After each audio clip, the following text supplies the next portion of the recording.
Ramsar site Rajasthan में कितनी है, इनके बारे में हम अध्ययन करने वाले हैं। तो रामसर साइट को ही कहा जाता है आर्द्र भूमि क्षेत्र, या इसे कहा जाता है वेटलैंड जोन। क्या कहा जाता है? Wetland zone. बात उस समय की है जब 1971 में, और 1971 में 2 फरवरी, कब? 2 फरवरी 1971 को ईरान में एक शहर है जिसका नाम है रामसर। तो 2 फरवरी 1971 में रामसर शहर, ईरान के रामसर शहर में आर्द्र भूमि क्षेत्र के संरक्षण हेतु पहला वैश्विक सम्मेलन हुआ, जिसे रामसर समझौता कहा जाता है।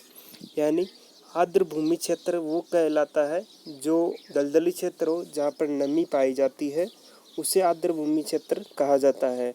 और उसके संरक्षण के लिए विश्व का पहला सम्मेलन हुआ था, वो हुआ था 2 फरवरी 1971 को। और कहाँ पर हुआ?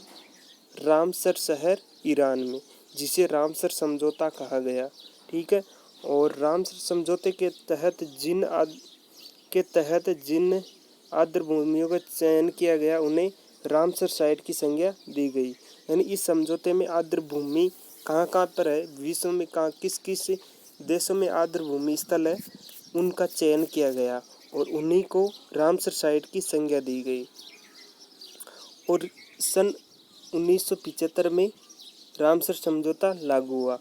यानी जो रामसर शहर में सम्मेलन कब हुआ? 2 फरवरी 1971 को। और समझौता लागू कब हुआ? 1975 को। और सन 1982 में भारत रामसर समझौते का सदस्य बना। भारत कब बना? 1982 में। समझौता हुआ 1975 में और सम्मेलन हुआ 2 फरवरी 1971 को। ठीक है। और भारत हुआ इसमें 1982 में इस समझौते में सदस्य बना। ठीक है। और भारत की पहली रामसर साइट दोस्तों चिल्का झील, उड़ीसा को चयन किया गया। यानी भारत की पहली रामसर साइट कौन सी थी? तो चिल्का झील, उड़ीसा। ठीक है।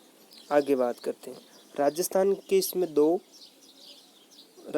में 2 रामसर साइट है। वो कौन कौन सी? एक है केवला घना पक्षी विहार, भरतपुर में है, और दूसरा है सांबर झील, जयपुर। केवला घना पक्षी विहार भरतपुर में है। इसकी घोषणा हुई थी 1 अक्टूबर 1983 को। और सांबर झील है, इसकी घोषणा हुई थी 28 मार्च 1990 को। सांबर झील को भी रामसर साइट बनाया गया। तो रामसर साइट क्या है ये आपने अभी देखा। अब बात